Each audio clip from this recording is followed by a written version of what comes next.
Hi guys, welcome back to my channel, Ticking Together.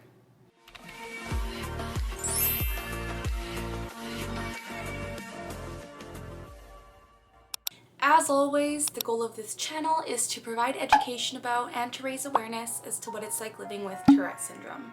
Today's video is going to be a little bit different. It is still going to be vaguely about Tourette Syndrome, but I am going to be listing things that, as a younger individual, and still currently, basically things I've done in my life that I always thought were normal, but I think they are related to being neurodivergent. I don't know, hear me out, I have no idea, but some of these things on my list, I was just like hanging out and I was like, what if I do a video on like stuff I've done that I feel is weird but maybe not weird, and just like see if you guys relate, because dang, some of this stuff, like I don't feel like it's a normal thing to do some of the stuff that I did. Maybe I'm just overthinking, but I'm gonna make a video on a list of neurodivergent things that I always thought were normal. So buckle up and get ready for this wild ride. And please, if you watch this video and you relate to something in this video, please comment down below and let me know, because I want to know if this is neurodivergent stuff or just random normal kid stuff. Like, I don't know, but I do want to know. So leave a comment if you relate to any of these points, because I kind of just want to know. I want to validate myself.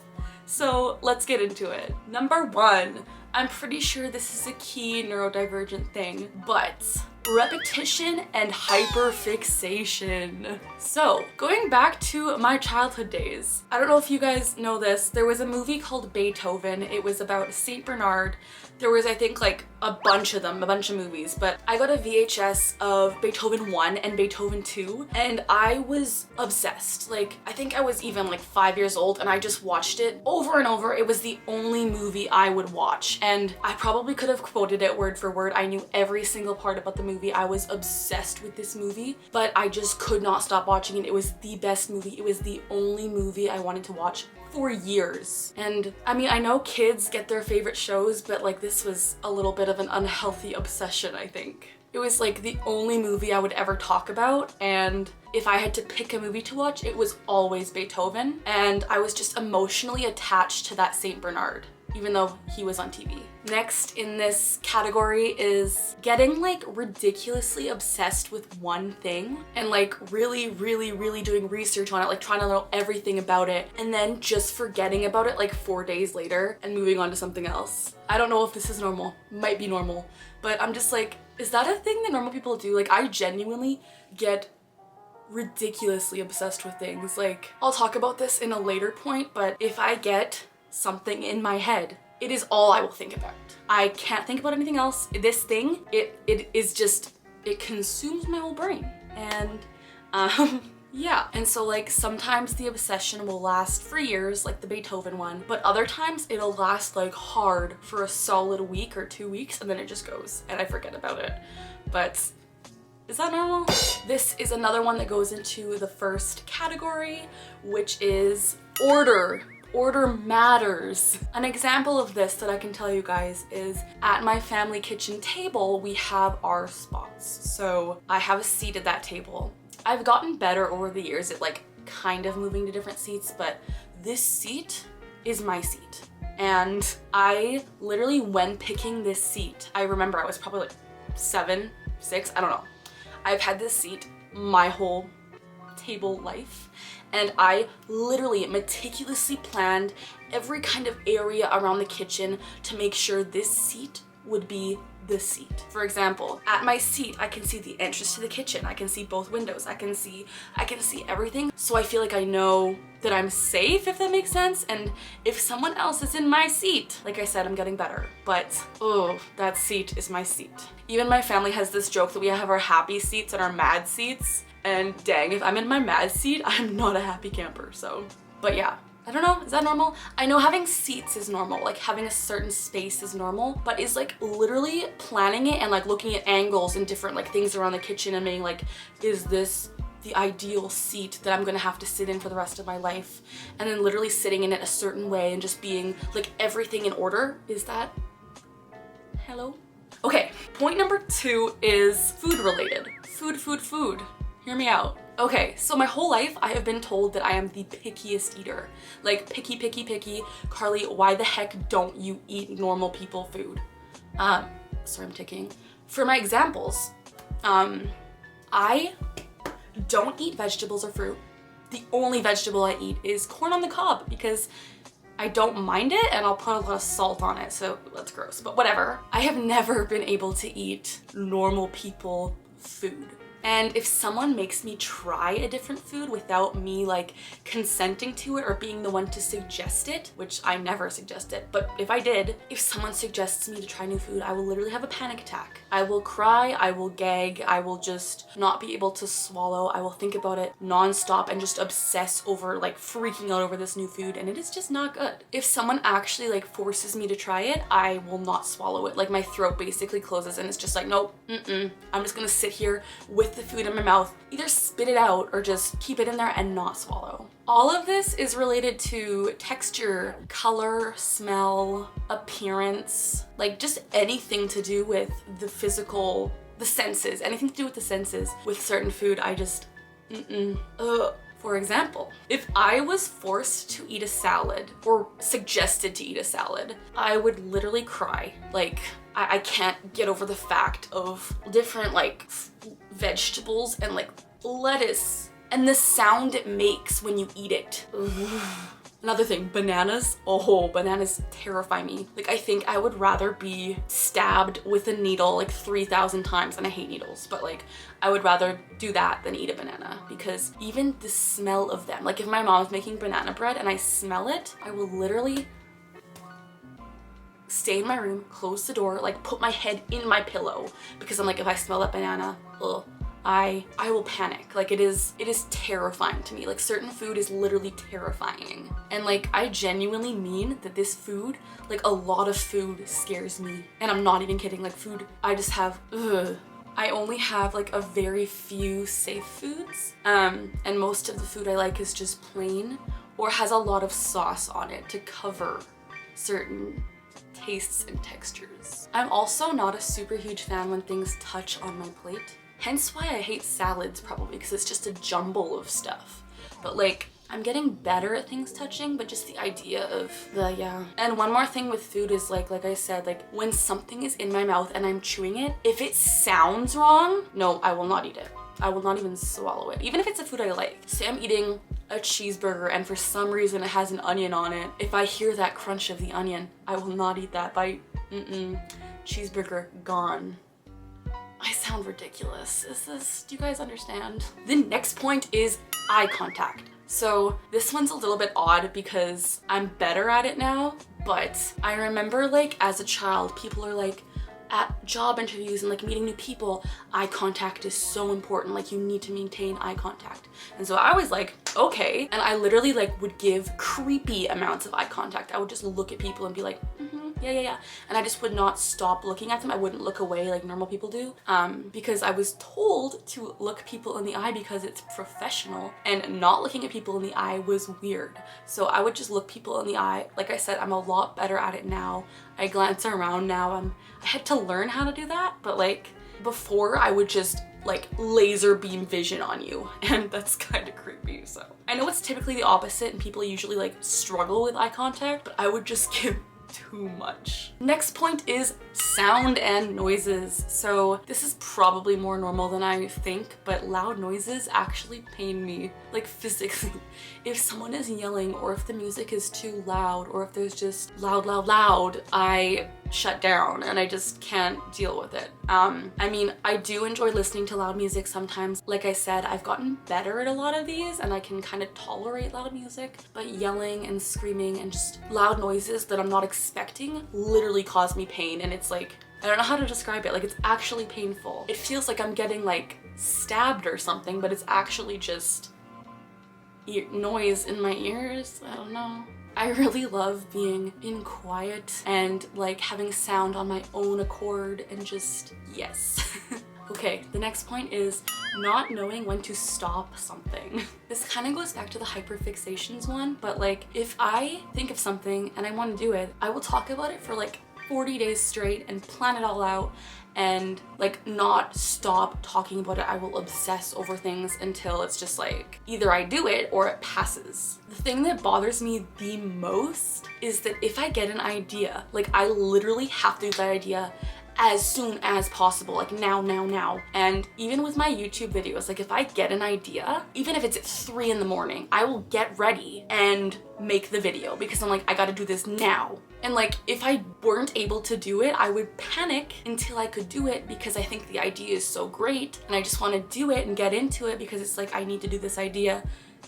If I don't, that's when stuff gets bad. My parents hate this. It's like a total impulsive thing. It's like, if I get an idea, it's the best idea, I gotta do that idea. And they're always just like, oh Carly, it's just your Tourette's brain, ha ha ha. But like, no, I need to do these ideas. These ideas are good ideas. It's like, I need to do these ideas, and if I can't do them, like, I just can't comprehend why people don't let me do my ideas. But then sometimes I'm like, these ideas are a little bit extreme, but it's just like, why? Just, I gotta do these ideas as soon as possible. The next thing is starting things and never finishing them. This is like hit or miss because if I do get an idea, usually I do it. But if it's like something that I start as like a test or a hobby or a new idea that I want to dabble in, I will do stuff with it. In the first like week, I will have a dissertation on it. And then sometimes like a few days later, I'm like, I'm done, I'm not gonna do this anymore. I just either forget about it or I'm like, this idea isn't worth it. Like, and if I don't get it right away, it's just like, no, I don't wanna do it anymore, you know? The next point is being too loud or too quiet, and there is no in between. One thing that I find so ridiculously weird is that I can't whisper. Like, when I whisper, it's still too loud, and people are like, Carly, the idea of whispering is to make it so others can't hear you. But I'm like, hi guys, like, I'm not even kidding. Like, I whisper so ridiculously stupidly, and I just can't whisper. And then other times I'm just too loud. Like, especially if I get an idea, I'll just hype it up and just be like so pumped and loud. And then other times it's just like, I'm too quiet and people are like, Carly, what's wrong? And it's just like, is there a healthy in between? There is. Can I get it? No. The next one, oh, this one is a hard time making friends and being in groups. One-on-one, I am stellar, I am great. But in school, when I had to make friends or like feel included in a group, no. Something that I hated, especially about junior high school, was group projects. Because, I mean, okay, I'm gonna sound so ridiculously conceited right now, but I was the top student, I was the smartest student in my school, and when people were grouped with me and they had other ideas for how to do things, like, I would listen, but I was like, why don't we just do my idea? Like, I just couldn't understand why people would do something that would, like, I thought would not get a good grade. I just wanted to get the best grade. I was a perfectionist, and it took me a long time until I could collaborate because I was just like, why don't we just do the thing that will get us the most grades? And I always felt like people were just using me for my grades. Like, if we got to pick a group, sometimes the popular girls would be like, I want to be with Carly, and I'm like, you've never talked to me in your life? And they would just be in my group to get those good grades, and I hate that so much, but what can you do? It was so awkward in school. Literally had no friends most of the time. I just kind of went under the radar, went with the flow, just wanted to get the good grades, and yeah.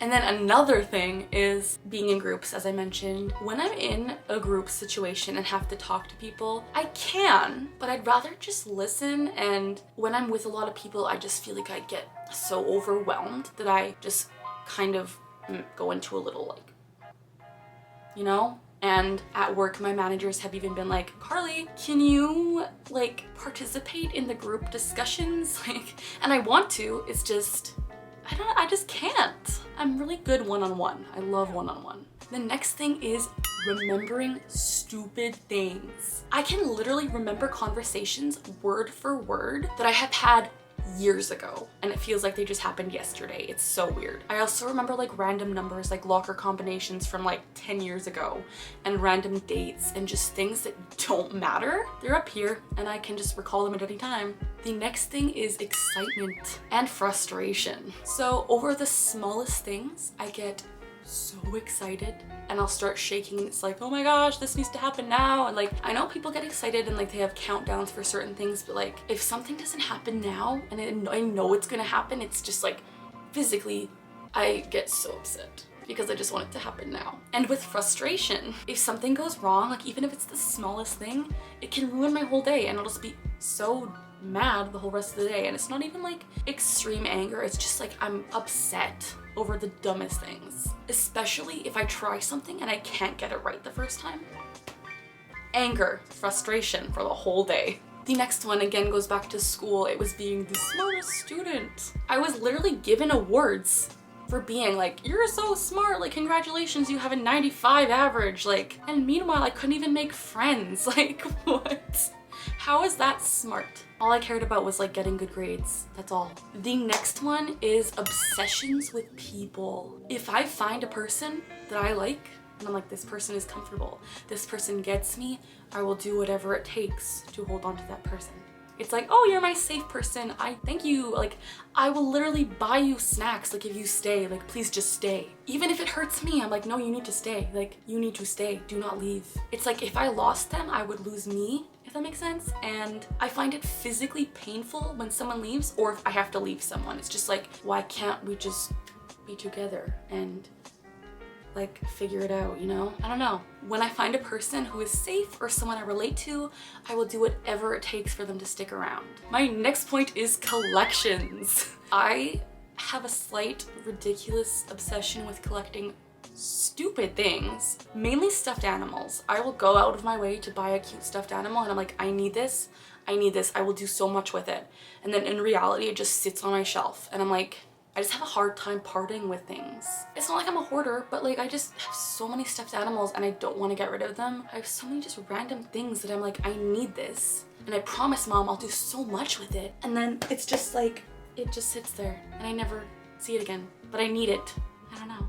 Okay, the next one is not knowing when I should or shouldn't say something. So if I get an idea in my head during a conversation and it's like, I should contribute this, I think this is a good idea, even if it is ridiculous or TMI or too personal or just upsetting or offensive or whatever, if my brain is like, oh, we should say this, guess who is not gonna focus until they say it? I have to say it. It's just like, my brain will be like, Carly, if you don't say it, something bad will happen, but whatever. And my brain will be like, but it's a bad thing, but do it anyway. And so, for example, if I wanted to say something like, not even like, I don't even know, just like if I had something to say and if my brain was like, don't say it, don't say it. If I'm debating, I will always say it. And even if it takes 5-10 minutes, I will eventually have to say it in the conversation because it was an idea I had and I need to contribute. I need to follow through with my ideas. I don't understand. My final point is children. So, I am 22, I'm an adult, but holy moly ravioli, do I relate to children way more than adults my age. And I am literally so much more happier watching a children's show than an adult sitcom, I don't know, whatever, an adult show. Like if it's family movie night, you bet your bottom dollar I'm gonna be picking a Disney movie. And I just really like animated and like really lighthearted and fun and not serious stuff because I feel like it's just better. And it's like, I don't know, like I'm 22 as I said, but I still feel like I'm 12 and I always just relate so much more to younger individuals and I don't know why, but I don't know if it's a bad thing. Like I can also relate to adults. Like it's not like I'm just like hanging out with the 9-year-olds, but it's like I just really enjoy the more simple aspects of life and I feel like kids are more susceptible to just being less judgmental and more just fun. And I mean, not to say that I can't be an adult because I can, but it's just like, I don't know, animated shows are superior and I will fight you over it. Okay, so in the middle of this, my camera died. I'm pretty sure you can tell the angle's probably off. So I don't know if I missed one of my points, but we're gonna just end it here because this is heckin' long. This has been a long video. So again, if you guys relate to any of this and if you are neurodivergent, please comment and let me know or DM me at Ticking Clock on Instagram or join my Discord server Ticking Together, which I will link in the description, and let me know because like I genuinely feel like this stuff isn't normal, but maybe it is. And maybe this video is just stupid, but I also feel like a lot of this stuff is just, why didn't people think that was weird when I was younger? I mean, whatever. So if you relate, please comment and let me know. Give this video a thumbs up if you relate to any of it or if you liked it. And please subscribe to my channel, because the goal of this channel here is to break the stigma surrounding Tourette syndrome and tic disorders and to let you guys know the real and raw truth about it. Most of my content is related around educational content surrounding Tourette syndrome, as well as awareness videos, some of my life stories, some comedy, just stuff that makes the world more aware of Tourette syndrome because it is misunderstood and we need to educate.